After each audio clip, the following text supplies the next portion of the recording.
Hello everyone. Vijay academy Indore में आपका स्वागत है। तो चलिए शुरू करते हैं क्लास को। तो देखिए, अभी तक हम बात कर रहे थे लेखांकन शब्दावली के ऊपर और हमने ऑलमोस्ट सारी शब्दावलियां कंप्लीट कर ली थी। हमारे जो नोट्स थे, कुछ एक टर्म्स बाकी थी, अकाउंटिंग टर्म्स, जिनको हमें कवर करना था। वो इस क्लास में हम कवर करेंगे और हमारा ये पूरा पोर्शन कंप्लीट करते हैं। तो अब जो शब्दावली आ रही है वो आ रही है दिवालिया। ये दिवालिया का मतलब क्या होता है? तो देखिए, दिवालिया या इंसॉल्वेंट का मतलब क्या होता है, ये शब्दावली आ रही है सबसे पहले हमारे सामने। ठीक है। तो देखिए, दिवालिया का मतलब ये होता है कि जब कोई व्यक्ति क्या कर पाए, अपने लोन्स को नहीं चुका पाए। मतलब अब यहाँ पर लोन की बात क्या हुई, लोन का मतलब यहाँ पर ये हुआ कि अगर किसी व्यक्ति को कुछ मिल रहा है, एक एग्जाम्पल ले लेते हैं इसके लिए। तो अब जैसे सपोज करिए कि एग्जाम्पल में हमने ले लिया कि ये है मिस्टर ए। अब मिस्टर ए ये हैं, इनकी असेट कितनी है, मतलब इनके पास संपत्तियां कितनी है, तो संपत्तियां हैं 10 लाख रुपए की। कितने की संपत्ति इनके पास? 10 लाख रुपए की संपत्ति है।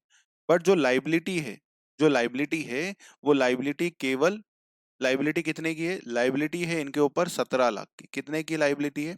मतलब जो इनके ऊपर दायित्व है। अब लाइबिलिटी में ऐसा जरूरी नहीं कि लोन ही हो। जैसे मान लीजिए आपने किसी से उधार माल ले लिया, मतलब कोई भी एक ऐसा दायित्व जिसको आपको कहीं ना कहीं चुकाना है, तो वो सब तो अल्टीमेटली जो भी हमारे ऊपर दायित्व होते हैं उनको हम क्या कह सकते हैं कि एक तरह का लोन ही रहता है। जैसे किसी को पैसे देना है या किसी से हमने उधार माल लिया तो उनको उधार के पैसे वापस करना है ना। तो ये सारी चीजें ये आ गई। तो अब लाइबिलिटी उनके ऊपर कितनी है? 17 लाख रुपए की। आज उनके पास संपत्ति कितने की है? संपत्ति है 10 लाख रुपए की। मतलब कितना कम है? 7 लाख रुपए उनके पास पैसे कम है। और अब व्यक्ति की स्थिति ऐसी है, व्यक्ति की स्थिति कैसी है? मिस्टर ए की स्थिति ऐसी है कि अब वो चुका भी नहीं सकते। मतलब उनके पास जो भी सोर्सेस थे, जो भी फंड थे, वो सब कुछ समाप्त हो गए हैं और उनके पास केवल 10 लाख रुपए ही हैं। मतलब अब कोई पैसा नहीं है उनके पास, कुछ भी कहीं से भी पैसे आने की उम्मीद भी नहीं है, कुछ भी नहीं है। जो है बस इतना ही है। मतलब कितना है? इतना का मतलब यहाँ पर कि उनके पास केवल 10 लाख की असेट है और उनके ऊपर जो दायित्व है, जो लाइबिलिटीज है, वो कितने की है? वो 17 लाख की है। तो कितनी ज्यादा लाइबिलिटी है? 7 लाख रुपए की ज्यादा लाइबिलिटी है। तो ये जो 7 लाख रुपए की ज्यादा लाइबिलिटी उनके ऊपर है, इसे ही क्या बोलेंगे? जब ऐसी स्थिति आ जाएगी तो इसको बोला जाता है क्या? कि व्यक्ति क्या हो गया है? व्यक्ति हो गया है दिवालिया। व्यक्ति क्या हो गया है? व्यक्ति हो गया है दिवालिया। तो फिर किया क्या जाता है जब ऐसी स्थिति आती है? मतलब अब इनको 7 लाख रुपए ज्यादा देने, तो देखिए फिर क्या होता है। नॉर्मली जो लॉ की नजर में काम किया जाता है, तो वो क्या किया जाता है कि ये व्यक्ति जो है वो कोर्ट में चले जाते हैं। कहाँ चले जाते हैं ये? कोर्ट में। अब कोर्ट में जाने के बाद क्या होता है, तो जैसे ही ये कोर्ट के पास, न्यायालय के पास जाते हैं, कोर्ट में अपनी अर्जी देते हैं। अर्जी में क्या बताते हैं मिस्टर ए अपनी एप्लीकेशन दे करके कोर्ट के सामने ये बताते हैं कि सर मेरे पास इतनी ही असेट है और मेरे पास लाइबिलिटी जो है इतनी ज्यादा है। मतलब ये 7 लाख रुपए नहीं चुका पाएंगे लोगों के। तो लोग उन जो जनता है, जो व्यक्ति है, जिनको इनसे पैसे लेना है, वो इनकी इनके पीछे लगे रहेंगे। तो फिर ये क्या करते हैं? कोर्ट के पास जाते हैं और कोर्ट के सामने पक्ष रखते हैं। अब कोर्ट क्या करता है? कोर्ट निर्णय देता है। निर्णय क्या देता है? कोर्ट मिस्टर ए को ये बोल देता है, क्या बोल देता है? कि ये मिस्टर ए जो है वो दिवालिया हो गए हैं, वो इंसॉल्वेंट हो गए हैं। मतलब अब कोर्ट क्या करेगा? ये 10 लाख रुपए भी इनसे ले लेगा, 10 लाख की असेट भी, और ये लाइबिलिटी भी इनसे सब ले लेगा। और क्या करेगा? ये 10 लाख रुपए को 17 लाख जिनको मांगने थे उनके बीच में अनुपातिक आधार पर, मतलब प्रोपोर्शनेट बेसिस पर इनके बीच में बांट दिया जाएगा। और अब कोर्ट ये निर्णय दे देगा कि भैया मिस्टर ए हो गए हैं दिवालिया। और अब क्या होगा? जैसे ही कोर्ट ने इनको दिवालिया घोषित कर दिया, तो फिर इन फ्यूचर में जो लोग ये पैसे ले रहे थे, 17 लाख रुपए मांग रहे थे, जिनको अब 7 लाख रुपए कम मिलेंगे, ये भविष्य में किसके पास नहीं जा सकते? मिस्टर ए के पास नहीं जाएंगे कि पैसे दो बचे हुए। नहीं, कोर्ट ने क्योंकि इनको क्या कर दिया है? दिवालिया घोषित कर दिया है कि भैया अब इसके पास कुछ पैसे नहीं बचे। और इसको पूरी तरह से क्या कर दिया जाता है? इनको पूरी तरह से, अब एक तरह से हम कहें कि इनकी सारी असेट बेच करके जितना भी पैसा देते बन रहा है वो दे दिया जाता है और इनको दिवालिया घोषित कर देते हैं। तो अब इसके पीछे कोर्ट का जो निर्णय रहता है, मतलब कोर्ट इसमें बीच में इसलिए आता है कि देखिए क्या होता है कि जब किसी के ऊपर बहुत ज्यादा लोन हो जाता था, तो ये देखा गया था कि वो व्यक्ति क्या करता था, वो व्यक्ति अपना जीवन समाप्त कर लेता था, सामान्यतः यही होता था, या उनको बहुत ज्यादा प्रेशर लोगों का आता था। तो फिर ऐसे तो पैसा तो मिलना नहीं है, वैसे भी मिस्टर ए के पास पैसे होते तो वो दे ही देते। तो इसलिए कोर्ट इस तरह का निर्णय लेकर के आता है कि वो क्या करते हैं, इस व्यक्ति को दिवालिया घोषित कर देते हैं, और इनको मतलब अब जो इनके ऊपर दायित्व थे वो पूरी तरह समाप्त हो जाते हैं। अब कुछ भी मिस्टर ए को देना नहीं है, जो दे दिया उन्होंने यहाँ फाइनल दे दिया। तो अब क्वेश्चन यहाँ से जो बनेगा एग्जाम में, वो क्वेश्चन यही बनेगा कि एक व्यक्ति जब अपने ऋणों को, जो लोन्स है, उनको चुकाने में क्या हो जाता है, असमर्थ हो जाता है, मतलब इनेबल टू पे हिज ओन डेब्ट्स, मतलब अपने स्वयं के दायित्व को चुकाने में वो असमर्थ है, वो इतना योग्य नहीं है, इतना कैपेबल नहीं है कि वो अपने लोन्स को चुका पाए। तो उसको हम क्या बोलते हैं, उसको बोलते हैं दिवालिया। दिवालिया कब बोलेंगे, जब उसको कोर्ट द्वारा बोल दिया जाएगा कि ये दिवालिया घोषित कर दिया गया है। ठीक है। तो इसकी प्रोसेस भी मैंने बता दी कि कैसा होता है इसके पीछे का मैकेनिज्म। चलिए, तो अब इसको पढ़ लेते हैं। आ जाइए। तो जो व्यक्ति अपना ऋण चुकाने में क्या होता है, असमर्थ हो जाता है, उसे दिवालिया कहते हैं। जैसे अभी हमने देखा मिस्टर ए का, ऐसे व्यक्ति का दायित्व उसकी संपत्ति के मूल्य से अधिक होता है। अब जैसे अभी हमने देखा था कि उनकी असेट कितनी थी, मिस्टर ए की असेट तो थी, वो थी कितनी, 10 लाख रुपए की, है ना, 10 लाख की थी। जबकि उनके ऊपर जो लाइबिलिटी थी वो कितने की थी, वो थी 17 लाख रुपए की। मतलब कितनी ज्यादा थी, तो 7 लाख रुपए ज्यादा थी। तो ये भैया लाइबिलिटी उनके ऊपर आ गई है। ठीक है। ऐसी स्थिति में वह अपना ऋण पूरी मात्रा में नहीं चुका सकता। आंशिक रूप से ऋण चुकाने के लिए उसे न्यायालय की शरण लेनी पड़ती है। क्यों न्यायालय की शरण में लेते हैं? अगर न्यायालय की शरण में नहीं लेंगे तो 10 लाख रुपए तक वो चुका देंगे, और फिर 7 लाख बच जाएंगे, तो फिर लोग उनकी जान खाएंगे, है ना। एकदम अगर हम टिपिकल लैंग्वेज में कहें तो वो कहाँ से देंगे पैसे? उनके पास पैसे होते तो फिर बात ही क्या थी। तो इसलिए वो न्यायालय की शरण में चले जाते हैं, कोर्ट के अंदर चले जाते हैं, कोर्ट के उसमें। और फिर कोर्ट क्या करते हैं, उस बाकी जो भी लोन लेने वाले व्यक्ति रहते हैं उनको क्या करते हैं, अनुपातिक आधार पर। अब जैसे देखो, 17 की जगह मैं क्या करता हूँ, 17 की जगह हमारा लोन बढ़ा करके, मतलब जो लाइबिलिटीज है उसको बढ़ा करके हम कितना कर लेते हैं, 20 लाख। इजी एग्जांपल के लिए हमने माना कि जो लोन चुकाने हैं उनको कितने चुकाने हैं, मिस्टर ए को जो लोन चुकाना है वो चुकाना है 20 लाख रुपए का। जबकि उनके पास असेट कितने की, असेट तो केवल 10 लाख की। किसको? मिस्टर ए को। तो अब यहां पर देखो क्या हो रहा है, मतलब जितना उनके ऊपर दायित्व है उसके कंपैरिजन में असेट कितनी है, 50% है ना। तो अब 50% का मतलब क्या हुआ कि जो जो लोग, जैसे अगर कोई व्यक्ति 50,000 रुपए मांग रहा है मिस्टर ए से, तो अब उसको न्यायालय कितना पेमेंट कर देगा, न्यायालय उसको 25,000 रुपए पेमेंट कर देगा और बोल देगा बात खत्म, है ना। मतलब अब आप इनसे पैसे नहीं मांगेंगे, किससे? मिस्टर ए से, क्योंकि वो दिवालिया घोषित हो गए, और इस प्रकार से 50% जो भी है लोगों को चुका दिया जाएगा। न्यायालय उसे दिवालिया घोषित कर आंशिक रूप से, अब आंशिक रूप से मतलब कितना पेमेंट करेंगे, जो भी उनसे लोग पैसे मांग रहे थे 50% से ऋण चुकाने की अनुमति देता है, जिससे वह अपने ऋणों से मुक्त हो जाता है। अब ऋणों से मुक्त होने का मतलब क्या है कि जो व्यक्ति 50,000 मांग रहा था उनको 25,000 मिस्टर ए दे देंगे, और अब ये 25,000 के लिए कल से उनके पास नहीं आ सकते। किनके पास? मिस्टर ए के पास, कि नहीं आप पैसे दीजिए। इसको एक एग्जांपल ले लेते हैं एक रफ पेज पर, ताकि आपको चीजें क्लियर हो जाएं और ज्यादा, है ना। एकदम इजी पॉइंट है, बट मैं इसलिए कर रहा हूँ ताकि आपको और कंसेप्चुअली क्लियर हो जाए। देखिए, एक एग्जांपल ले लेते हैं एकदम इजी सा। देखिए, मिस्टर ए वाली एग्जांपल रखते हैं। अब ये मिस्टर ए थे, मिस्टर ए ये थे। अब मिस्टर ए के ऊपर असेट कितनी थी मिस्टर ए के पास? इनका एक घर था, ये मिस्टर ए का एक घर है, बस यही है और कुछ भी नहीं है इनके पास। थोड़ा घर ठीक बना लेते हैं। तो अब ये मिस्टर ए के पास इनका ये घर था। इसकी वैल्यू कितनी थी? इसकी वैल्यू थी 10 लाख रुपए की। और इनको लोगों के पैसे कितने देने थे? इनको लोगों के पैसे देने थे 20 लाख रुपए के। और इनके पास कुछ भी नहीं था, ना तो कोई सैलरी आ रही है, ना किसी भी तरह की कोई भी इनकम नहीं है, जो है बस इतना ही है। अब बाकी सारे लोग जिन्होंने इनको पैसे दे रखे थे वो सारे लोग इनके पीछे हैं कि आप हमें पैसे दीजिए, आप हमें पैसे दीजिए। अब अगर मिस्टर ए डायरेक्टली जाकर के इनको पैसे देते तो कितना पैसा दे पाते? 10 लाख रुपए, अपना घर बेच के। बाकी 10 लाख रुपए अभी भी बच जाते।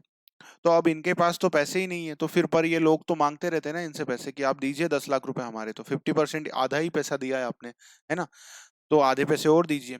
तो अब ऐसी स्थिति में क्या करता है कोई भी, जब इंडिविजुअल जब ऐसी स्थिति में होता है तो वो क्या करते हैं, वो जाते हैं कोर्ट के पास।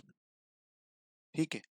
वो क्या जाते हैं, कोर्ट के पास जाते हैं, और कोर्ट के पास अपनी ये अर्जी लगाते हैं कि सर मैं अपने दायित्वों को चुकाने में असमर्थ हूँ, आप ये देख लीजिए। अब कोर्ट देखेगा, कोर्ट क्या देखेगा कि भैया इनके पास असेट कितनी है, 10 लाख रुपए की, ये इनका घर है और कुछ भी नहीं है। और लाइबिलिटी कितनी आ गई इनके ऊपर? इनके ऊपर लाइबिलिटी आ गई है 20 लाख रुपए की, ये आ गया। अब कोर्ट क्या करेगा? अब कोर्ट अपने डिसीजन देगा कि जो मिस्टर ए है उनको क्या घोषित कर दिया जाएगा? मिस्टर ए को दिवालिया घोषित कर देगा कोर्ट। ठीक है, दिवालिया घोषित कर देगा। और इसका इम्पैक्ट क्या होगा? इसका इम्पैक्ट ये होगा कि कोर्ट क्या करेगा, ये जो लोग 20 लाख रुपए मांग रहे थे, इनको क्या करेंगे, वो 10 लाख रुपए पे करेंगे। मतलब हर किसी को कितना पैसा मिलेगा? 50% पैसा। ठीक है, इनको ये 10 लाख रुपए इन सब लोगों को दे दिए जाएंगे, जबकि मांग कितना रहे थे? ये मांग 20 लाख रुपए थे। तो अब इनको 20 लाख की जगह 10 लाख रुपए दे दिया जाएगा। अब जो 10 लाख रुपए नहीं मिला है, जो 10 लाख रुपए, क्योंकि इन्होंने तो 20 लाख दिए थे, इनको तो 10 ही लाख मिला। तो जो इनको 20 लाख रुपए नहीं मिला है, 10 लाख रुपए नहीं मिला है, क्या ये 10 लाख रुपए इन फ्यूचर में मिस्टर ए से मांग सकते हैं? तो नहीं। जो है मतलब इनका फाइनल सेटलमेंट, अगर हम एकदम सिंपल भाषा में कहें, तो कोर्ट क्या करता है दिवालिया होने की स्थिति में, जो मांगने वाले पक्षकार रहते हैं, जो पैसे मांगते हैं, उनका क्या कर देता है वो फाइनल सेटलमेंट, की ये लो, अब आप पैसे जो है नहीं मांग सकते हो। समझ में आया पूरा कंसेप्ट? एकदम क्लियर हुआ? वापस से अपने पॉइंट पर आ जाएं, तो इस प्रकार से क्या करता है कोर्ट? कोर्ट जो है, जो भी व्यक्ति अपने दायित्वों को चुकाने में असमर्थ होते हैं, वो कोर्ट के पास जाते हैं और कोर्ट इस प्रकार से निर्णय देते हैं, और ये पूरी प्रोसेस इस तरह से होती है। ठीक है, अब हम अगले पॉइंट पर अपने बात कर लेते हैं। समझ में आ गया होगा आपको ये पॉइंट, कि क्या करा इसमें? मिस्टर ए को वो 20 लाख रुपए देने थे, बट उनके पास असेट तो 10 लाख की थी। उन्होंने क्या करा? कोर्ट के पास गए, कोर्ट के पास गए, कोर्ट में अपनी पिटीशन दायर करी, कोर्ट के पास एप्लीकेशन दी। कोर्ट ने क्या करा? कोर्ट ने उनकी स्थिति समझी कि हाँ सही बात है, ये नहीं दे सकते। उनको क्या घोषित कर देगा कोर्ट? कोर्ट दिवालिया घोषित कर देगा मिस्टर ए को। और फिर क्या करेंगे, जो भी लोग पैसे मांग रहे थे उनको अनुपातिक आधार पर, अब अनुपातिक मतलब 50% पैसा उनको दे दिया, और बाकी जो 10 लाख रुपए हैं वो क्या हो गए? अब एक तरह से फाइनल सेटलमेंट में उनको आधे पैसे मिल गए। अब ये जो 10 लाख रुपए बच गए हैं, ये पार्टियां भविष्य में मिस्टर ए से इसके लिए पैसे नहीं मांग सकती हैं। ठीक है, और अगर वो ऐसा करती हैं तो वो फिर क्या करेंगे? कोर्ट के पास वापस मिस्टर ए चले जाएंगे, और फिर ये माना जाएगा कि ये कोर्ट के आदेशों का पालन नहीं किया जा रहा है ना, उनको मतलब उन्होंने कोई लोन ही नहीं दिया। अब ये मान लेंगे कि मिस्टर ए ने जो लोन दिया था वो सारे लोन वो चुका चुके। ठीक है, समझ में आया पूरा इंसॉल्वेंट का कॉन्सेप्ट? चलिए बात करते हैं अगले पॉइंट पर। तो अगला पॉइंट क्या है? अगला पॉइंट है बेड डेप्स। अब बेड डेप्स का मतलब क्या होता है? बेड डेप्स, डूबत ऋण। अब डूबत ऋण का मतलब ये होता है कि जब भी हम किसी को उधार सेल करते हैं, कैसी सेल? क्रेडिट। उधार सेल मतलब क्रेडिट सेल करते हैं, किसी को उधार माल बेचा और उस व्यक्ति ने क्या करा? उस व्यक्ति ने पैसे नहीं चुकाए। हमने जिसको उधार माल दिया, उसने व्यक्ति ने पैसे नहीं चुकाए, तो वो क्या हो जाता है? वो आ जाता है बेड डेप्स की कैटेगरी में। ठीक है, क्या बोलते हैं? बेड डेप्स कब होगा? जब किसी को हमने उधार माल दिया और उसने पैसे वापस नहीं दिए, किसी भी कारण से पैसे वापस नहीं दिए, कई सारे कारण होते हैं, तो उसमें उन्होंने पैसे वापस नहीं दिए, तो वो कहाँ आ जाएंगे? बेड डेप्स में आ जाएंगे। जैसे ये रोहित जी हैं, अब रोहित जी की ये दुकान है। अब इस दुकान से रोहित जी ने क्या करा? अमित जी को, अमित जी इनके फ्रेंड, पहचान के ग्राहक थे, इन्होंने इनको कितने का माल दे दिया? रोहित जी ने 50,000 का उधार माल दे दिया। 50,000 का क्या दे दिया? उधार माल दे दिया। और अमित जी ने ये 50,000 रुपए नहीं चुकाए। एक समय भी दिया, कई बार रोहित जी ने उनसे पैसे मांगे और उन्होंने ये पैसे नहीं चुकाए। तो ये जो 50,000 रुपए अमित जी ने नहीं चुकाए, इसको क्या बोलेंगे? इसको बोला जाएगा बेड डेप्स। इसको क्या बोलेंगे हम? इसको बोलेंगे हम बेड डेप्ट। समझ में आ गई बात? चलिए, तो देखिए, ऋणी के दिवालिया हो जाने के कारण जो रकम वसूल नहीं हो पाती है, वह देनदारों के लिए डूबत ऋण या अप्राप्य ऋण कहलाती है, या बेड डेप्ट कहलाती है। ठीक है, आ को बा से 5,000 रुपए लेना है, और बा किसी कारणवश 3,000 रुपए ही चुका पाता है। अब देखो, इन्होंने कितने मांग रहे थे? ये 5,000 मांग रहे थे। 5,000 में से उन्होंने कितने दे पाए? केवल 3,000 ही दे पाए। तो 5 में से 3 दिए, मतलब कितने नहीं दे पा रहे? 2,000 रुपए नहीं दिए। तो ये जो 2,000 रुपए नहीं दिए हैं, ये जो 2,000 रुपए नहीं दिए हैं, वो क्या हो जाएगा? वो हो जाएगा बेड डेप्ट। तो 2,000 रुपए चुकाने में क्या हो जाते हैं? असमर्थ रहता है। तो 2,000 रुपए की शेष अप्राप्य राशि, मतलब जो अमाउंट नहीं मिली है, उसे अप्राप्य राशि, आ के लिए क्या हो जाएगी? बेड डेप्स, है ना, डूबत ऋण हो जाएगी, बेड डेप्स हो जाएगी। ठीक है, इसे अशोध्य ऋण भी कहा जाता है। ध्यान रखिएगा, एकदम इजी क्वेश्चन है, कभी आएगा एक टर्मिनोलॉजी पर क्वेश्चन तो आप बना ले जाएंगे, कोई इशू नहीं आएगा आपको। चलिए, इसके बाद बात करते हैं वाउचर। अब देखिए, वाउचर कुछ नहीं है, आपको ये बात ध्यान रखना, जो भी डॉक्यूमेंट हम जब अकाउंट्स में कोई भी एंट्री करते हैं, वाउचर का मतलब क्या होता है? जब भी कोई प्रमाणक जिसको हम बोलते हैं, तो वाउचर का मतलब क्या होता है? कि जब भी कोई भी हम ट्रांजैक्शन बुक्स में रिकॉर्ड करेंगे, किसमें? हमारे अकाउंट्स में। जो भी हम ट्रांजैक्शन रिकॉर्ड करेंगे, जो भी हम ट्रांजैक्शन क्या करेंगे? रिकॉर्ड करेंगे, उन ट्रांजैक्शन को किस बेसिस पर रिकॉर्ड कर रहे हैं? जैसे आप पूछेंगे, सर ये इसका क्या मतलब हुआ है? तो देखिए, जैसे सपोज करिए, हमने यहाँ पर एबीसी लिमिटेड है, एबीसी लिमिटेड हमने एग्जांपल लिया कि एबीसी लिमिटेड है। अब एबीसी लिमिटेड ने अपनी बुक्स में क्या लिखा, एबीसी लिमिटेड ने अपनी बुक्स में एक ट्रांजैक्शन रिकॉर्ड करा, एक एंट्री करी। क्या लिखा उस उन्होंने उन्होंने लिखा salary paid to mister A या अमित, एक ही जगह हम लिख लेते हैं अमित, मिस्टर अमित। तो मिस्टर अमित को salary paid to mister Amit ₹20,000। मतलब कितने का पेमेंट कर दिया हमने उनको, कितने की पे करी सैलरी, सैलरी पे करी 20,000 रुपए की, 20,000 रुपए की हमने सैलरी पेड करी। किसको करी, तो मिस्टर अमित को। ये एबीसी लिमिटेड ने अपनी बुक्स में रिकॉर्ड करा ट्रांजेक्शन। तो हम क्या मानेंगे, हम क्या बोलेंगे कि अच्छा आपने मिस्टर ए अमित को ये जो अमाउंट पे करी है, कैसे मान ले कि आपने सच में पे करी है। ऐसे तो कोई ये भी लिख सकता है कि salary paid to Modi ji, है ना, मोदी जी। और यहाँ लिख सकते हैं 50 लाख रुपए। कोई लिखने को तो कुछ भी लिख सकता है ना अपनी बुक्स में। तो हम कैसे मान ले कि आपने ये जो सैलरी अमित को पे करी है, कैसे मान लिया जाए। तो अब क्या होता है, अब कैसे बताया जाएगा।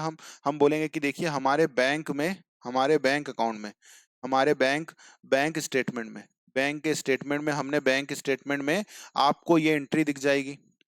या या हमने क्या करा है, या हमने जो हमारी बुक्स है, आप है ना, ये वाउचर है, सैलरी वाउचर, जिसमें हमने है ना उस व्यक्ति की यहाँ पर साइन भी ली है, अमित ने अपनी साइन करी है।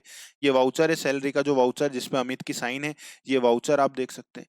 तो ये जो वाउचर है, या ये जो बैंक स्टेटमेंट है, ये जो वाउचर है जिस पर कह रहे ना अमित के साइन है, या जो ये बैंक स्टेटमेंट है जिसमें दिख रहा है कि अमित को 20,000 रुपए पे करें, ये सभी क्या आएंगे, ये हर एक चीज आएगी क्या, प्रमाणक वाउचर में। ठीक है, वाउचर।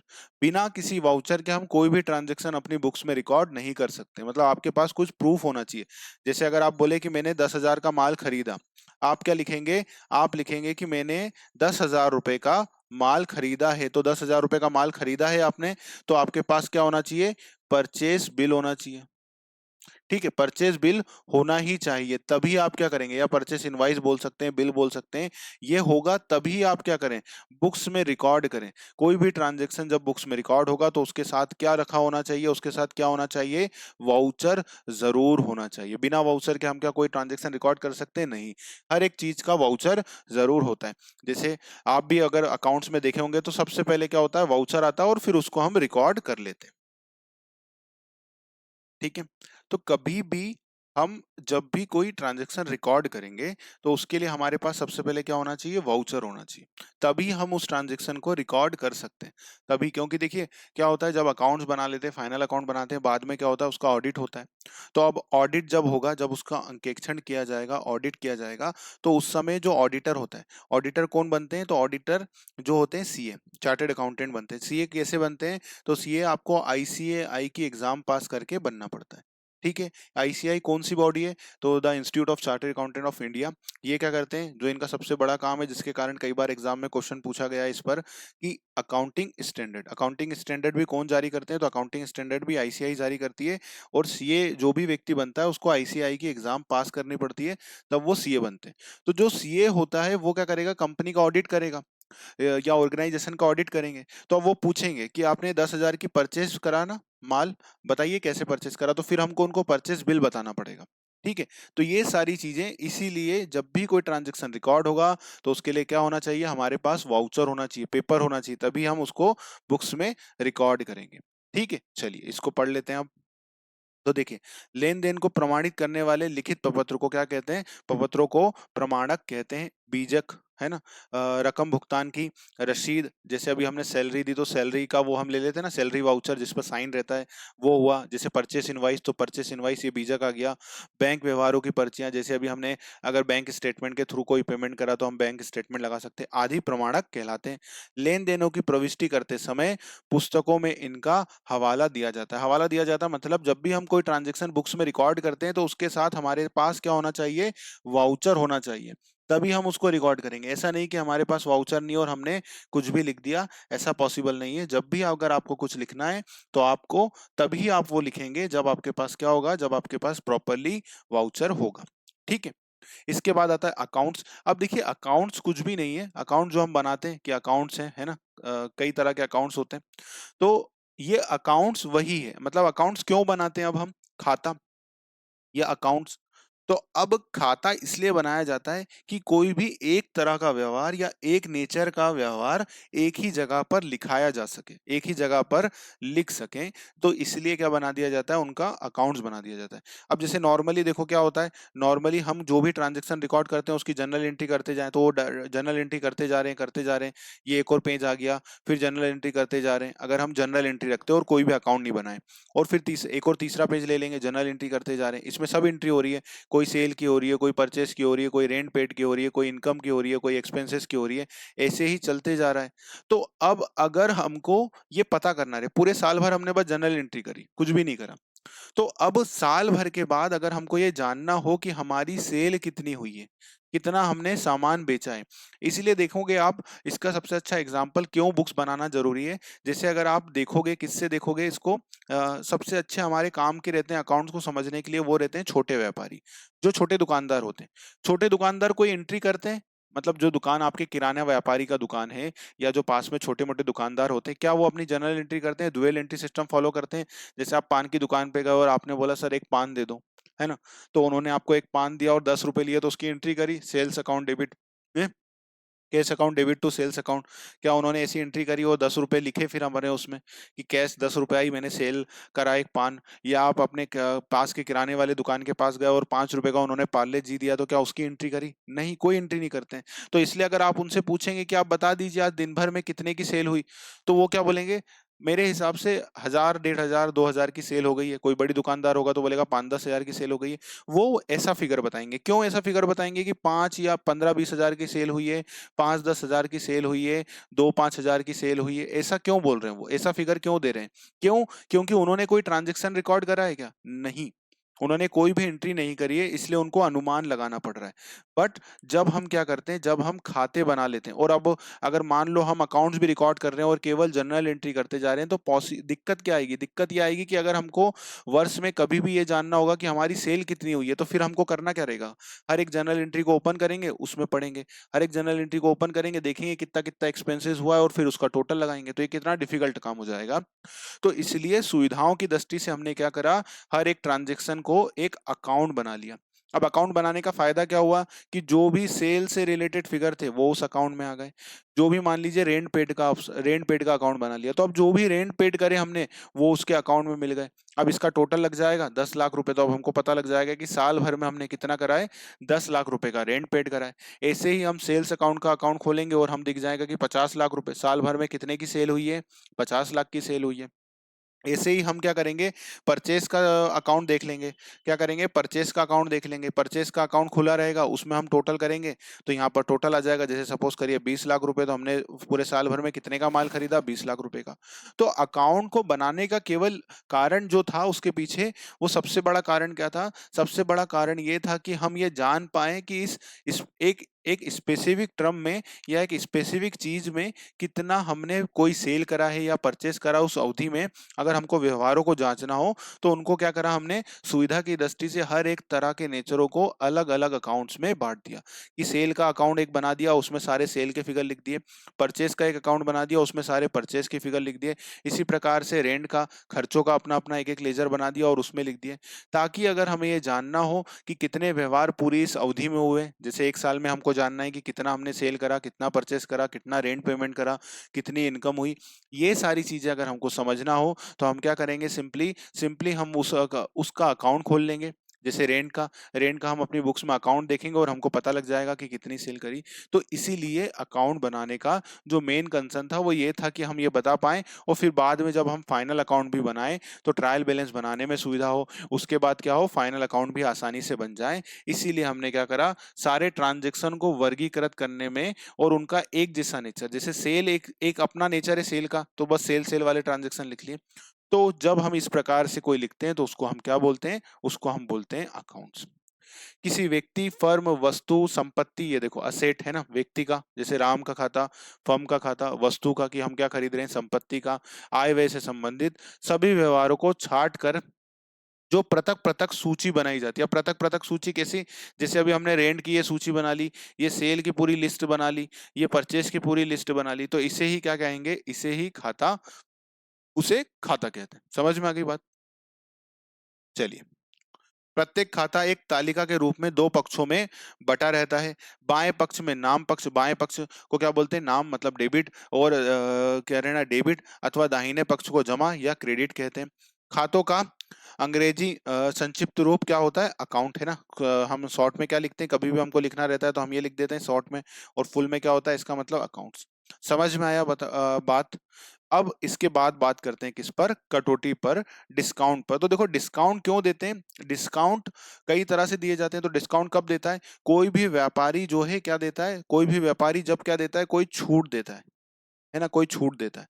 किसको छूट देता है, अपने कस्टमर को, जो अपने ग्राहक हैं उन ग्राहकों को ये छूट दी जाती है। ठीक है, व्यापारी कई कारणों से ये छूट देते हैं, जैसे कोई फेस्टिवल आ गया तो उन्होंने छूट दे दी कि अगर कोई ग्राहक इंटरेस्टेड है, अगर कोई व्यक्ति जुड़ना चाहता है तो थोड़ी उनको डिस्काउंट दे दिया जाए इस अवसर पर। और कई तरह से कारण से वो क्या देते हैं, छूट देते हैं। अब छूट का बेनिफिट क्या होता है, छूट का बेनिफिट ये होता है कि कस्टमर को वो चीज क्या हो जाती है, वो चीज में थोड़ी सी सेविंग हो जाती है, उनको वो सस्ता पड़ जाता है।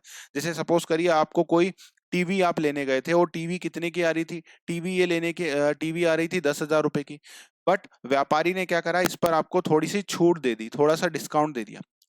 अब देखिए आपका भी मन था, मतलब आपको भी टीवी तो लेनी थी, और व्यापारी को भी बेचनी ही थी टीवी, बट तो इससे क्या होता है, दोनों ही पक्षकारों को फायदा होता है, क्योंकि आपका मन था टीवी लेने का, आपको इस पर 2,000 की छूट मिल गई, तो आपको ये टीवी कितने की पड़ गई, 20% की छूट मिल गई आपको, 20% की छूट मिल गई, और आपको ये कितने की पड़ गई, 8,000 की। तो 20% की ही छूट बहुत होती है, तो आपने सोचा बढ़िया हो गया, 8,000 की टीवी मिल गई।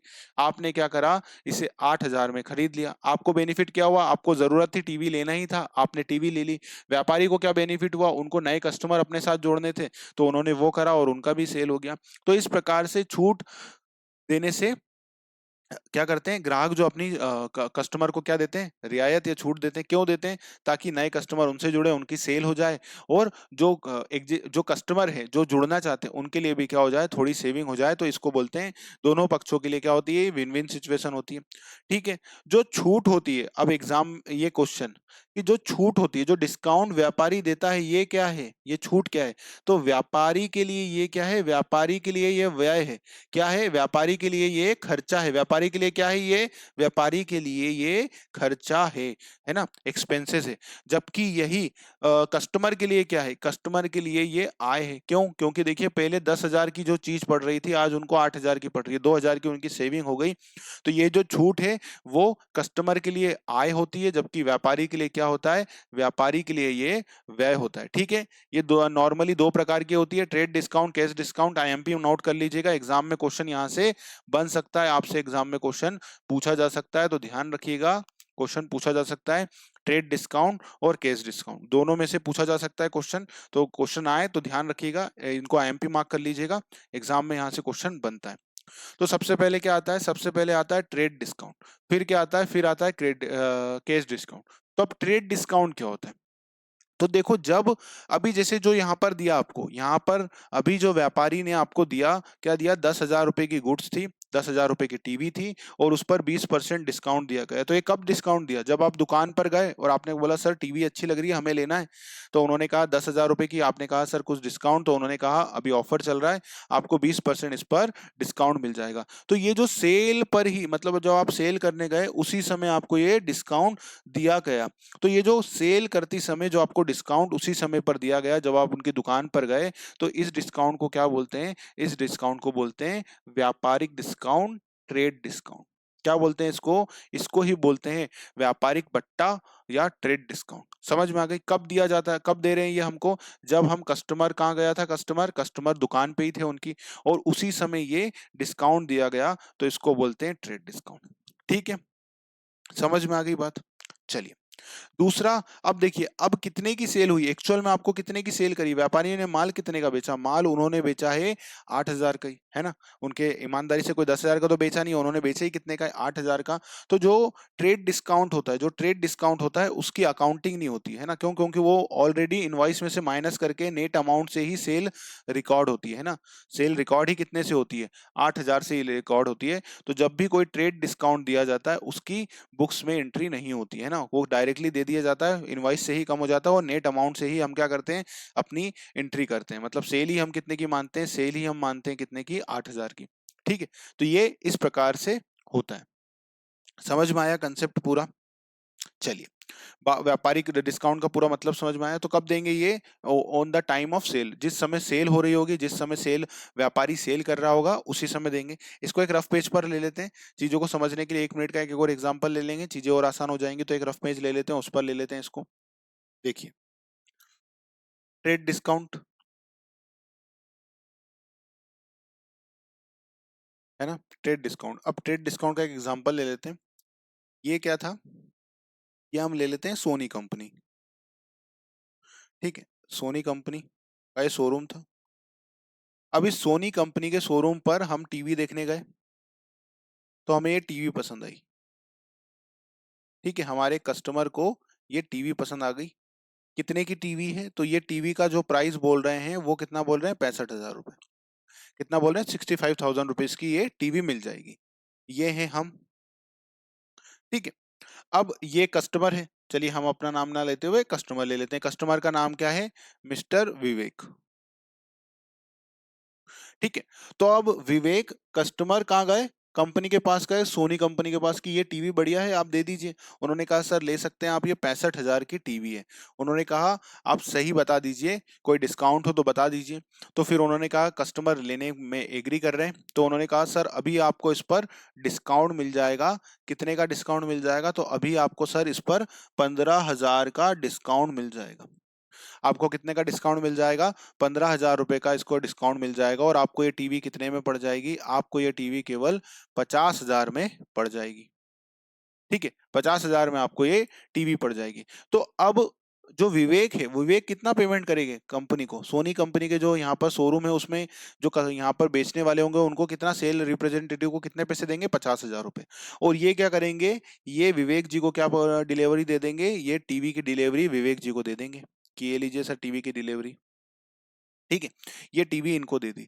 तो अब इन्होंने पेमेंट कितने का करा, 50,000 का। तो ये जो 15,000 का डिस्काउंट है, इस डिस्काउंट को कहां पर बताते हैं हम, इस डिस्काउंट को हम बिल में ही बताते हैं। जो इनवॉइस होता है ना उसी में इसको बता दिया जाता है कि 15,000 का डिस्काउंट दिया। और जो सेल बुक्स में रिकॉर्ड होगी, किसकी बुक्स में, सोनी कंपनी की। सोनी कंपनी की जो बुक्स है, उस सोनी कंपनी की बुक्स में, जो कंपनी की बुक्स में क्या रिकॉर्ड होगी, सेल रिकॉर्ड होगी, वो कितने से रिकॉर्ड होगी, तो वो भी रिकॉर्ड होगी 50,000 से। कितने से रिकॉर्ड हो जाएगी, 50,000 से ये बुक्स में उनके रिकॉर्ड हो जाएगी।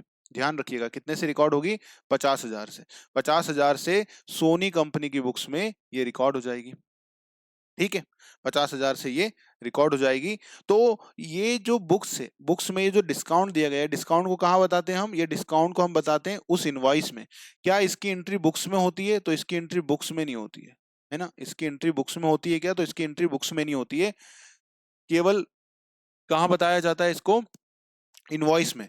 और जो सेल रिकॉर्ड होती है, जो विक्रय रिकॉर्ड होगा, वो किस अमाउंट से रिकॉर्ड होगा, विक्रय, वो बुक्स में विक्रय रिकॉर्ड होगा, वो 50,000 से रिकॉर्ड होगा, क्योंकि एक्चुअल में भी बेचा कितने में है माल, 50,000 में। तो जो सेल की एंट्री होगी बुक्स में, वो कितने की एंट्री होगी, 50,000 से। तो अगर हम सोनी कंपनी की बुक्स में सेल की एंट्री रिकॉर्ड करें, सोनी कंपनी की बुक्स में अगर हम सेल की एंट्री रिकॉर्ड करें, तो ये सोनी कंपनी की हमने बुक्स ले ली, और इसमें हम क्या कर रहे हैं, अब सेल की एंट्री कर रहे हैं। तो सेल की एंट्री एकदम सिंपल है, तो सेल की एंट्री रिकॉर्ड कर लेते हैं। तो क्या हो जाएगी एंट्री, कैश अकाउंट डेबिट। व्यापार में क्या आ रही है, व्यापार में कैश आ रही है, तो cash account debit. Cash account debit कितना हो जाएगा, 50,000 रुपए। किस बात के 50,000 रुपए व्यापार में आ रहे हैं, तो हमने सेल करा है। ठीक है, सेल्स करी है, सेल्स अकाउंट। तो सेल्स अकाउंट कितने से क्रेडिट हो जाएगा? 50,000 से। व्यापार में क्या करी हमने? 50,000 की सेल करी, ये एंट्री हो जाएगी। तो नेट अमाउंट से एंट्री होगी, और ज्यादा होता है तो हम क्या करते हैं, यहाँ पर जब नरेशन लिखी जाती है उस नरेशन में लिख दिया जाता है कि भैया 65,000 की थी, उस पर 15,000 का डिस्काउंट दिया गया और 50,000 की ये सेल करी गई। तो बुक्स में सेल कितने से रिकॉर्ड होगी? बुक्स में सेल जो है 50,000 से रिकॉर्ड होगी। और ये जो खर्चा है, जो डिस्काउंट दिया, जो व्यय है, उसको कहाँ दिखाते हैं? केवल बिल में दिखाते हैं, बुक्स में नहीं दिखाते हैं। एग्जाम में क्वेश्चन यही पूछ लेता है कई बार एग्जामिनर, कि जो व्यापारिक बट्टा है क्या उसे बुक्स में दिखाया जाता है? व्यापारिक बट्टे को बुक्स में दिखाते हैं? तो नहीं, केवल कहाँ दिखाते हैं? केवल इनवॉइस में या बिल में दिखाएंगे। ठीक है। और एंट्री जो होती है वो कितने से होती है? वो नेट अमाउंट से एंट्री होती है। कितने से एंट्री होती है? तो नेट अमाउंट से एंट्री होती है। ध्यान रखिएगा, है ना। ये सारी बातें मैंने एग्जाम्पल के साथ क्यों ली है, क्योंकि एग्जाम में कहीं से भी क्वेश्चन एग्जामिनर पूछ सकता है कि एंट्री किस अमाउंट से होती है, तो एंट्री नेट अमाउंट से होती है। ठीक है, ये सारी बातें समझ में आ गई, पूरा क्लियर हो गया पॉइंट एकदम। बढ़े आगे। ठीक है, व्यापारिक बट्टा समझ में आया। अब केस बट्टे पर बात कर लेते हैं, केस डिस्काउंट पर बात कर लेते हैं। चलिए तो पढ़ते हैं। तो देखिए, व्यापारिक बट्टा पूरा कंसेप्ट समझ में आ गया होगा। अब इसको कवर अप कर लेते हैं फटाफट से। देखिए, व्यापारिक बट्टा, ट्रेड डिस्काउंट, विक्रेता अपने ग्राहकों को माल खरीदते समय उसके अंकित मूल्य पर जो रियायत करता है उसे व्यापारिक बट्टा कहते हैं। अंकित मूल्य, है ना, है ना, या आप कह सकते हैं अंकित मूल्य, जो एमआरपी, अगर हम इसको एकदम कहें तो एमआरपी। जैसे अभी हमारे एग्जाम्पल में क्या था? हमारे एग्जाम्पल में था कि वो सोनी की टीवी कितने का दे रहे थे? 65,000 का। फिर कस्टमर ने कहा कि सर महंगा दे रहे हैं, कोई डिस्काउंट चल रहा है क्या, ऑफर चल रहा है क्या? तो उन्होंने कहा सर ऑफर चल रहा है। ऑफर क्या चल रहा है? ऑफर चल रहा है कि इस पर आपको 15,000 का डिस्काउंट मिल जाएगा। तो ये डिस्काउंट किस पर दिया? उन्होंने इस पर दिया। और उनको कितने की पड़ गई थी टीवी? 50,000 की। ठीक है, तो उसे व्यापारिक बट्टा कहते हैं। व्यापारिक बट्टा का लेखा पुस्तकों में नहीं किया जाता है। क्या हम बुक्स ऑफ अकाउंट में इसकी एंट्री करेंगे? नहीं करेंगे। तो फिर कहाँ शो होता है ये? फिर कहाँ पर शो होगा? कहाँ पर शो होगा ये? तो ये केवल कहाँ पर शो होगा? तो ये केवल इनवॉइस में शो होगा। ठीक है, इनवॉइस या जो बिल है हमारा, उस बिल में शो हो जाएगा। जैसे अभी हमने वो बिल बनाया, जब सोनी कंपनी ने बिल बनाया तो उसने क्या लिखा? 65,000 एमआरपी, 15,000 का डिस्काउंट, और नेट सेल कितने से हो गई? नेट सेल हो गई 50,000 से। मतलब कितने की उन्होंने टीवी दी? टीवी दी 50,000 की। ठीक है, इसे माल के बीजक में दर्शाया जाता है। मतलब बीजक मतलब इनवॉइस में दर्शाया जाता है। ठीक है, और कुल विक्रय में से घटाकर शुद्ध मूल्य निकाल लिया जाता है। तो हम क्या करते हैं? कुल विक्रय में से, कुल विक्रय कितना था? कुल मूल्य में से, सॉरी, कुल मूल्य में से घटाकर शुद्ध मूल्य निकाल लिया जाता है। तो कुल मूल्य कितना था? कुल मूल्य था हमारा, टोटल प्राइस था 65,000, उसमें से हमने माइनस कर दिया। कितना माइनस कर दिया? 15,000 माइनस कर दिया। 15,000 हमने जैसे ही माइनस करा तो कितना आ गया हमारा? 50,000। तो 50,000 क्या हो गया? 50,000 रुपये हो गया शुद्ध मूल्य, नेट प्राइस। ठीक है, नेट प्राइस आ गया, निकाल लिया जाता है। हिसाब की पुस्तकों में शुद्ध मूल्य से प्रविष्टि की जाती है। जो हमारी बुक्स ऑफ अकाउंट में हम एंट्री करेंगे वो कितने से करेंगे? वो करेंगे 50,000 से। तो हमने एंट्री भी करी थी, मैंने आपको जब एग्जांपल दिया तो उसमें एंट्री भी करी थी। तो हमने क्या करी थी? Cash account debit to sales account, वो कितने से करी थी? वो 50,000 से करी थी। पॉइंट समझ में आया? ट्रेड डिस्काउंट का एग्जाम में क्वेश्चन जो बन सकता है वो इस पॉइंट से बनेगा कि व्यापारिक बट्टे को पुस्तकों में दिखाया जाता है। पुस्तकों में व्यापारिक बट्टे को पुस्तकों में, किस बट्टे को पुस्तकों में दिखाया जाता है वो दे देंगे के ट्रेड डिस्काउंट, केस डिस्काउंट, दोनों, इनमें से कोई नहीं। तो हमारा आंसर क्या होगा? Case discount. केस डिस्काउंट को दिखाते हैं, इसको नहीं दिखाते। ठीक है, या क्वेश्चन एग्जामिनर ये पूछ सकता है कि ट्रेड डिस्काउंट को कहां पर दिखाते हैं? ट्रेड डिस्काउंट को कहां पर दिखाते हैं? तो कहां दिखाते हैं? बीजक में, जो इनवॉइस है, इनवॉइस के अंदर इसको शो करते हैं, है ना। इनवॉइस में ये शो होगा एकदम, इनवॉइस में शो होगा। एक एग्जांपल लेने के लिए मैं कोई सा इनवॉइस आपके सामने जरूर रखूंगा, है ना। पहले ट्रेड डिस्काउंट का नगद बट्टे को हम कंप्लीट करते हैं, और फिर इसके बाद एक इनवॉइस में देख लूंगा अपना कोई सा एग्जाम इनवॉइस जो मैंने अभी कुछ रिसेंटली कुछ लिया होगा, तो उसमें जरूर से कुछ ना कुछ जरूर होगा मेरे पास इनवॉइस। तो मैं इनवॉइस एक जरूर आपके सामने रखूंगा। तो चीज़ों को और प्रैक्टिकली अप्रोच में हम समझेंगे तो हमें अच्छा लगता है, आपको भी और मुझे भी अच्छा लगता है कि हाँ, मैंने प्रैक्टिकली जो चीज़ों को आपके सामने रख पा रहा हूँ। तो कोशिश करूंगा कि एक इनवाइस ले लूंगा, तो इनवाइस भी आपके सामने रख दूंगा, तो आपको हो जाएगा कि हाँ सर, ये इनवाइस भी मैंने देख लिया है, बढ़िया हो गया है काम। ठीक है, अब देखिए, अब कैश डिस्काउंट, यहाँ पर आ गया कैश डिस्काउंट। तो अब देखिए, अब केस डिस्काउंट कब देता है व्यापारी? केस डिस्काउंट वो तब देते हैं जब जब उनको क्या हो, थोड़ा जल्दी पेमेंट मिलना हो, है ना। इसका एक एग्जांपल ले लेते हैं, इसका भी एक एग्जांपल ले लेते हैं। चलिए, अभी हमने समझा ट्रेड डिस्काउंट, है ना, ट्रेड डिस्काउंट समझा। ट्रेड डिस्काउंट में क्या हुआ, हमने ये पूरा सिनेरियो समझा। इसके बाद हमने एंट्री करी, एंट्री भी किससे होगी, एंट्री भी होगी, वो होगी नेट अमाउंट से। अब समझ लेते हैं केस डिस्काउंट को। अब देखिए केस डिस्काउंट कब देते हैं, तो केस डिस्काउंट तब दिया जाता है जब क्या होता है, केस डिस्काउंट कब दिया जाता है, जब व्यापारी जो है वो ये चाहता है कि पैसे जल्दी मिल जाएं। क्योंकि देखो सबसे बड़ा रिस्क क्या होता है मैं बताता हूं आपको। जैसे मान लो ये है व्यापारी, ये है व्यापारी, ये व्यापारी की शॉप है, ठीक है, और ये है व्यापारी। अब इस व्यापारी ने इस कस्टमर को माल दिया, कितने का माल दिया, कितने का माल उधार दिया, सपोज करो 50,000 रुपए का उधार माल दिया था, वही टीवी, वही टीवी दी थी उन्होंने उधारी में, इनको टीवी दे दी। अब अब ये टीवी भी इनके पास आ गई है ना, ये टीवी भी आ गई। और 50,000 रुपए विवेक को किसको देना है, व्यापारी को देना है, मिस्टर विवेक, ऊपर वाले एग्जाम्पल ले लेते हैं, है ना। विवेक जी ही थे ऊपर जो टीवी लेने गए थे, ये देखिए, ये विवेक जी थे जो इन्होंने टीवी ली थी। तो अब टीवी दे दी। अब जो सोनी कंपनी का जो डीलर था वो इनकी जान पहचान के थे, मतलब जानते पहचानते थे, उन्होंने कहा ठीक है सर टीवी ले जाइए, पैसे दे देना। अब दिक्कत क्या है, अब दिक्कत ये है कि कभी इन फ्यूचर में विवेक जी पैसे ना दे तो बड़े लफड़े हो जाएंगे, फिर कहाँ केस करना, वो केस करो, है ना, कोर्ट कचहरी के चक्कर लगाओ, ये सब तो व्यापारी इन सब चीजों में नहीं पड़ना चाहता। क्यों, क्योंकि उसका काम क्या है, उसका काम है व्यापार करना, ना कि लोगों के ऊपर अपनी उधारी पैसे निकालने के लिए कैश लगाते रहना, उनको बार बार फोन लगाना। तो व्यापारी क्या ऑफर देते हैं नॉर्मली, कि देखो मैंने आपको क्या बोला सर, मैंने आपको ये बोला है कि आप 2 महीने में पैसे मुझे दे सकते हैं, मतलब ये जो 50,000 रुपए उधार टीवी आप ले गए हैं मुझसे, आप इसे मुझे 2 महीने में पैसे दे देंगे, कोई दिक्कत नहीं है, चल जाएगा, क्योंकि सब डिस्काउंट दे रहे हैं, वो क्रेडिट पीरियड देते हैं तो मैंने भी दे दिया। बट विवेक जी अगर आप मुझे 10 दिन के अंदर अंदर पेमेंट दे देंगे, कितने दिन के अंदर, 10 दिन के अंदर अंदर पेमेंट दे देंगे, तो मैं आपको ये जो 50,000 है इस पर 10% का डिस्काउंट दूंगा। कितने का डिस्काउंट दे दूंगा, 10% का डिस्काउंट दे दूंगा। कोई सा भी डेट हो सकती है, यहाँ पर मैंने 10 दिन लिया, कि अगर विवेक जी 10 दिन के अंदर अंदर, जिस दिन से इन्होंने माल परचेस करा उस दिन से 10 दिन के अंदर अंदर मुझे पेमेंट कर देंगे, तो मैं 10% डिस्काउंट दे दूंगा। अब विवेक जी को फायदा क्या है, देखो विवेक जी को फायदा ये है कि उनको 50,000 रुपए चुकाने हैं, है ना, 50,000 रुपए उनको चुकाने हैं। तो वो 2 महीने बाद चुकाएंगे तो 50,000 रुपए चुकाएंगे, और आज की आज चुका देंगे तो उनको बेनिफिट क्या है, आज की आज अगर वो चुका देते हैं मतलब 10 दिन के अंदर अंदर, तो उनको इस पर कितना डिस्काउंट मिल जाएगा, 5,000 का डिस्काउंट मिल जाएगा। 45,000 रुपए ही उनको किसको देना पड़ेंगे, 45,000 रुपए ही सोनी कंपनी का जो डीलर है, सपोज करिए इनका नाम है मिस्टर मिस्टर ए, तो मिस्टर ए को 50,000 रुपए कितने दिन में देने रहेंगे, 50,000 रुपए इनको 10 दिन के अंदर देने, और 45,000 ही देने पड़ेंगे, 5,000 का फायदा। मिस्टर ए को क्या फायदा है, मिस्टर ए को देखिए उनको फायदा क्या है, इनका बेड डेप्स नहीं हो रहा है। सबसे बड़ी दिक्कत क्या आती है उधार माल बेचने में, बेड डेप्स हो जाता है, पैसा ही नहीं देते हैं लोग, है ना। तो वो बेड डेप्स हो, इतने दिन हो, उसके पहले ही क्या हो रहा है, उसके पहले उनके पास पैसे आ जाएंगे। तो ये इनके लिए फायदा है। इनके लिए क्या फायदा है कि इनके पैसे वसूल हो गए, क्योंकि सबसे बड़ी दिक्कत आती कि 45,000 ही मिल गए पर मिल तो गए नहीं, तो अभी हमने इससे पहले इंस्टॉलमेंट समझा था, उसमें 50-50% पूरा पूरा पैसा डूब गया था, तो क्या कर सकते हैं। तो इसलिए ये बेनिफिट है इनको।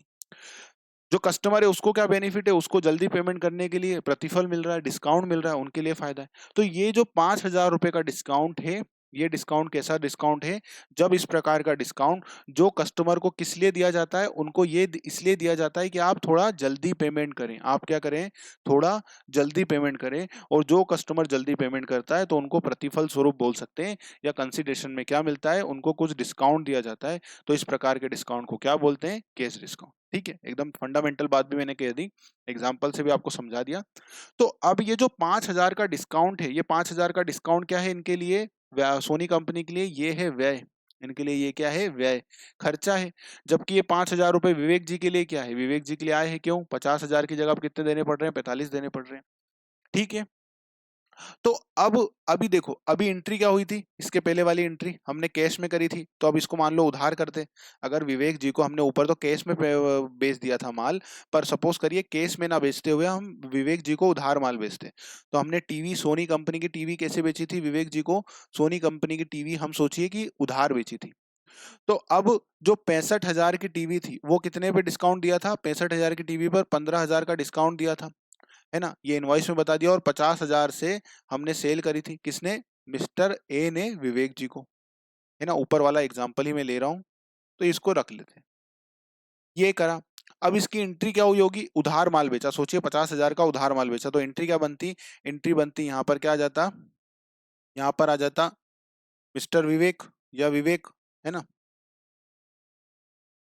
विवेक अकाउंट लिख लेते हैं सीधा सीधा सा, विवेक अकाउंट डेबिट या mister Vivek debit to sales account. कितने की सेल करी हमने, कितने की सेल करी, 50,000 की सेल करी और 50,000 लिख भी लिया। ठीक है, 50,000 की सेल करी हमने, 50,000 की ये एंट्री भी कर ली। तो अब हमारी बुक्स में देखिए दो खाते ओपन हो गए, एक तो क्या खाता हो गया, मिस्टर विवेक का, और सेल्स का खाता ओपन हो गया। तो अब अगर हम इसकी पोस्टिंग करें, विवेक का खाता खोलें, अगर हमारी बुक्स में क्या खोलें हम, विवेक की बुक्स ओपन करेंगे, तो यहाँ पर क्या आ जाएगा, विवेक का खाता आ जाएगा, विवेक अकाउंट।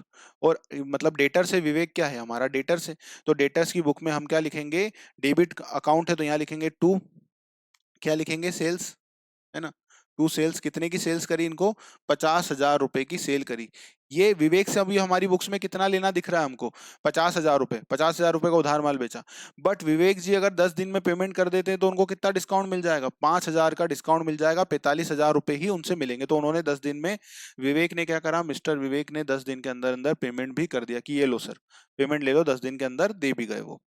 तो अब हमको 45,000 रुपए मिलेंगे। तो 45,000 रुपए जब हमको मिलेंगे तो एंट्री क्या होगी, कैश आ रहा है व्यापार में, तो cash account debit, cash account debit कितने से, 45,000 रुपए मिलेंगे, 5,000 का हमने डिस्काउंट दे दिया टू।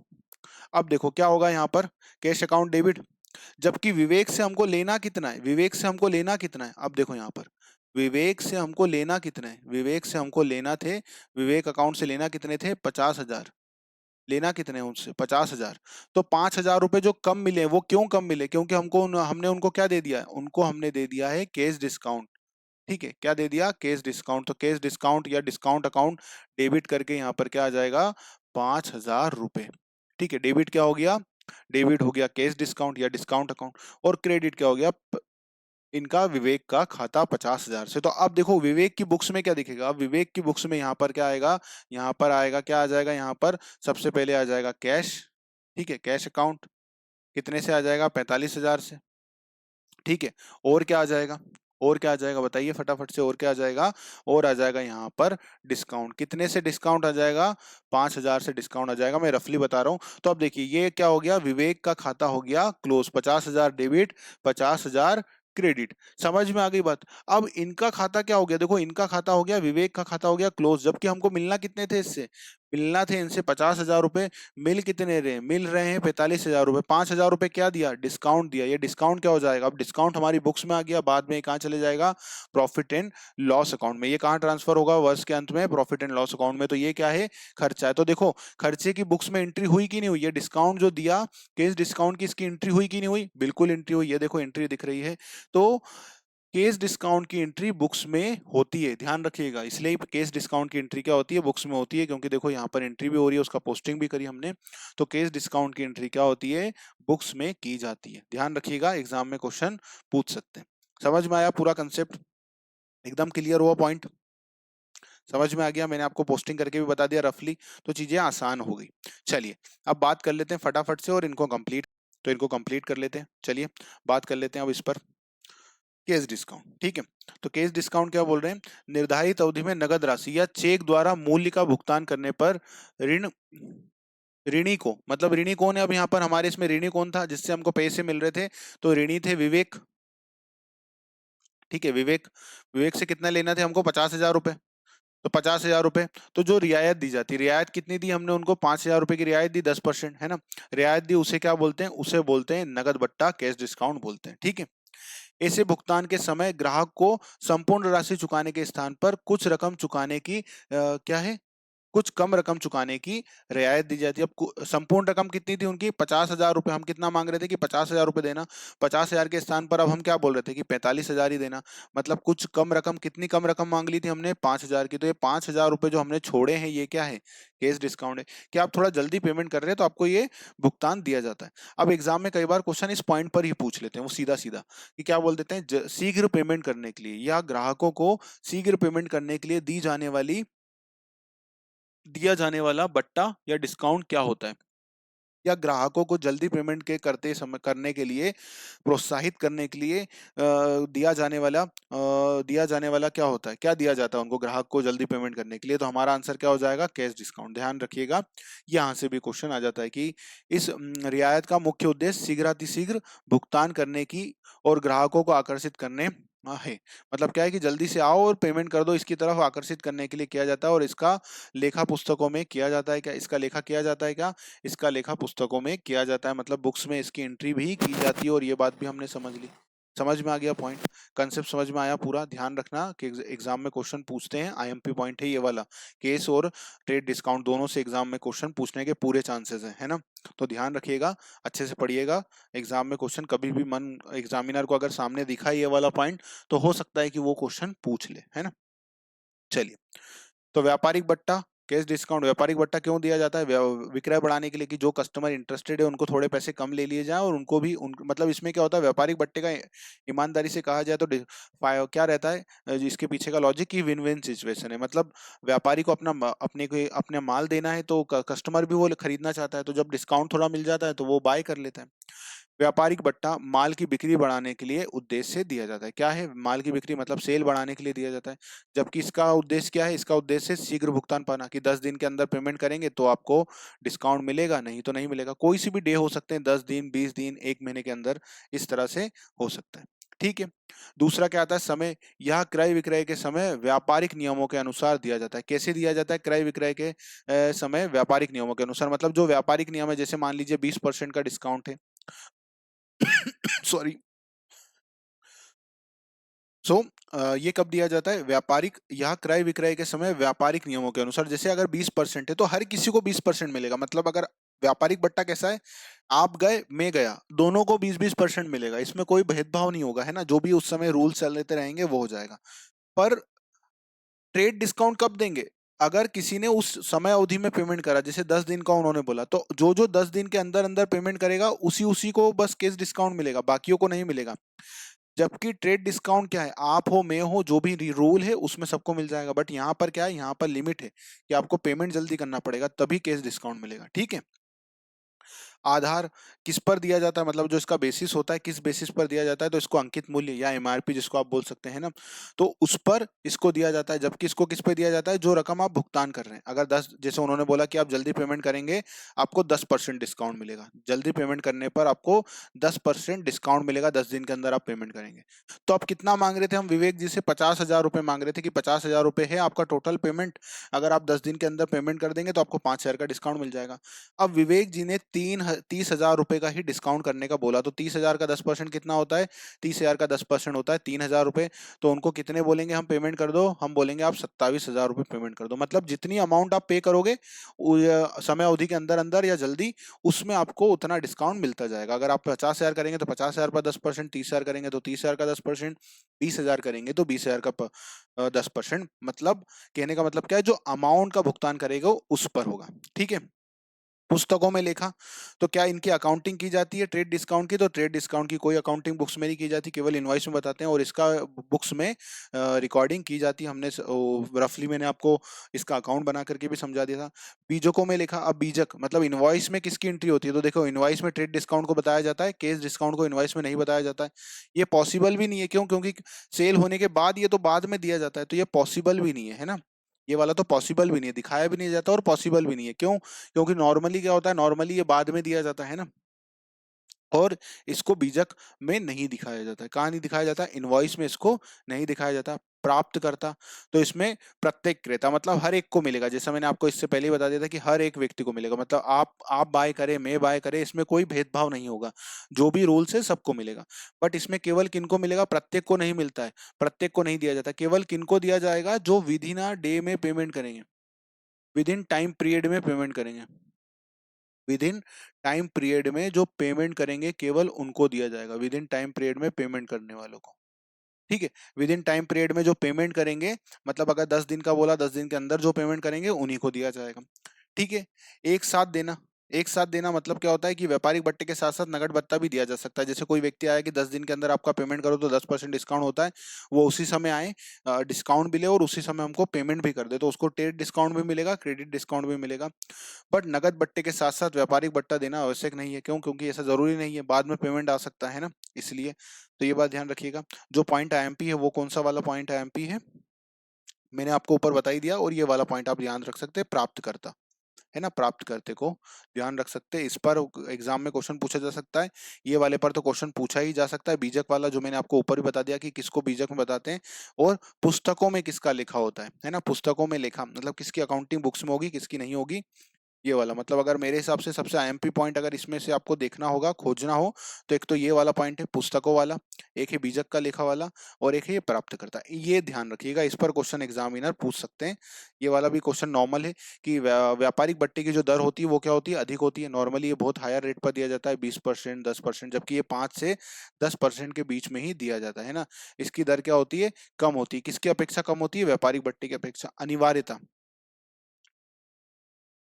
व्यापारिक बट्टे की शर्त होने पर उसे दिया जाना अनिवार्य होता है। मतलब अगर वो कंडीशन फुलफिल कर रहे हैं, जैसे मान लो कोई ऑफर चल रहा है, तो जो भी कस्टमर आएगा उसको आपको ये देना ही देना है।